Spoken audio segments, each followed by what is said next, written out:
दिल्ली से लौटते ही विक्रमादित्य ने दिखाए तेवर। आला कमान और सीएम के प्रति जवाबदेही की कही बात। संजय अवस्थी ने किया था विक्रमादित्य के बयानों से किनारा। अब विक्रमादित्य ने दिया संजय अवस्थी के बयान का जवाब। नमस्कार दोस्तों, आप देख रहे हैं समाचार फर्स्ट टू द पॉइंट और मैं हूं आपके साथ बालकृष्ण।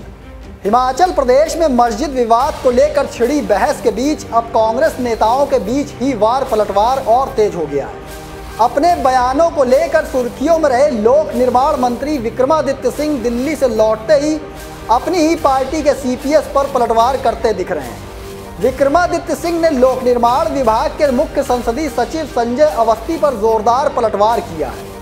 शिमला में प्रेस वार्ता के दौरान विक्रमादित्य सिंह ने कहा कि वे सिर्फ कांग्रेस आलाकमान और मुख्यमंत्री ठाकुर सुखविंदर सिंह सुक्खू के लिए ही जवाबदेह हैं।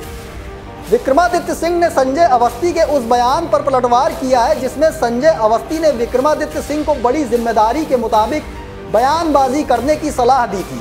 विक्रमादित्य सिंह ने कहा है कि उन्होंने केंद्रीय आला कमान को ये बताया है कि वो पार्टी के सच्चे सिपाही हैं और पार्टी की विचारधारा को लेकर ही आगे बढ़ रहे हैं। उनके पिता वीरभद्र सिंह भी ऐसा ही किया करते थे और वो भी पिता की राह पर अग्रसर हैं। हिमाचल प्रदेश में स्ट्रीट वेंडर्स के लिए पहचान पत्र अनिवार्य किए जाने को लेकर विक्रमादित्य सिंह ने कहा कि जो बयान उन्होंने दिया था उसको गलत तरीके से पेश किया गया। जो उन्होंने कहा वो संविधान के दायरे में रहकर कहा है।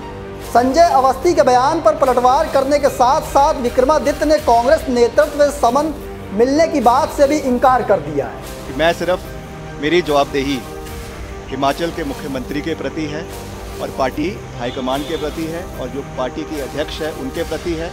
इसके अलावा I am not answerable to any person, only answerable to the party high command and the honourable chief minister. They are above me. बाकी किसी भी बॉडी को, चाहे वो संवैधानिक है चाहे वो गैर संवैधानिक है, मैं उनको आंसरेबल नहीं। आपको बता दें कि सीपीएस संजय अवस्थी ने कहा था कि सोशल मीडिया पर भी नेता जो कुछ लिखते हैं वो उनका व्यक्तिगत मत होता है। अवस्थी ने कहा था कि जब जिम्मेदारी बड़ी होती है तो सोच भी बड़ी रखनी चाहिए। उस वक्त संजय अवस्थी ने विक्रमादित्य के बयान पर स्पष्ट किया था कि राज्य सरकार का इस तरह का कोई दृष्टिकोण नहीं है। संजय अवस्थी ने कहा था कि लोक निर्माण मंत्री विक्रमादित्य सिंह ने जो कहा वो सरकार का मत है ही नहीं। ऐसा भी हो सकता है कि उनके बयान भी गलत व्याख्या कर दी गई हो। अवस्थी ने कहा था कि ये तो विक्रमादित्य ही स्पष्ट कर सकते हैं कि उन्होंने किस संदर्भ में ये बयान दिया था। आप खुद सुनिए संजय अवस्थी ने उस वक्त क्या कहा था। उनका ये जो बयान है वो, मैं तो ऐसा कहूँगा कि व्यक्तिगत टिप्पणी है और व्यक्तिगत बयान है।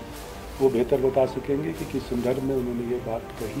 तो जब तक ये कार्यवाही समाप्त नहीं होती है, जब तक ये अपनी उनकी रिपोर्ट सबमिट नहीं होती है, तो इस तरह की कोई भी बयानबाजी जो है वो मैं समझता हूँ कि वो व्यक्तिगत टिप्पणी उसको लेनी चाहिए। ये सारा विवाद मस्जिद के अवैध निर्माण से शुरू हुआ था, जिसको लेकर सरकार की तरफ से मुख्यमंत्री से ज़्यादा विक्रमादित्य अपने बयानों से सुर्खियां बटोर रहे थे। ऐसे में उनके कई बयानों को लेकर सरकार ने खुद ही किनारा कर लिया था। विक्रमादित्य सिंह के बयानों के बाद सीपीएस संजय अवस्थी खुद सरकार की तरफ से मीडिया के सामने आए थे और विक्रमादित्य के बयानों पर सरकार की तरफ से खुद किनारा कर लिया था। हिमाचल कांग्रेस प्रभारी राजीव शुक्ला ने भी विक्रमादित्य के बयानों से कांग्रेस की तरफ से किनारा किया था। ऐसे में उसके बाद विक्रमादित्य सिंह ने दिल्ली में हाईकमान को अपनी बयानों की मंशा समझाई है और अब वे दिल्ली से शिमला वापस लौट आए हैं, जिसके बाद से उनके तेवर बदले बदले से नजर आ रहे हैं। दोस्तों, फिलहाल मुझे दीजिए इजाज़त, फिर मिलेंगे एक और स्पेशल रिपोर्ट लेकर। लेकिन कमेंट बॉक्स में आप अपनी राय देना ना भूलिएगा। तब तक के लिए धन्यवाद।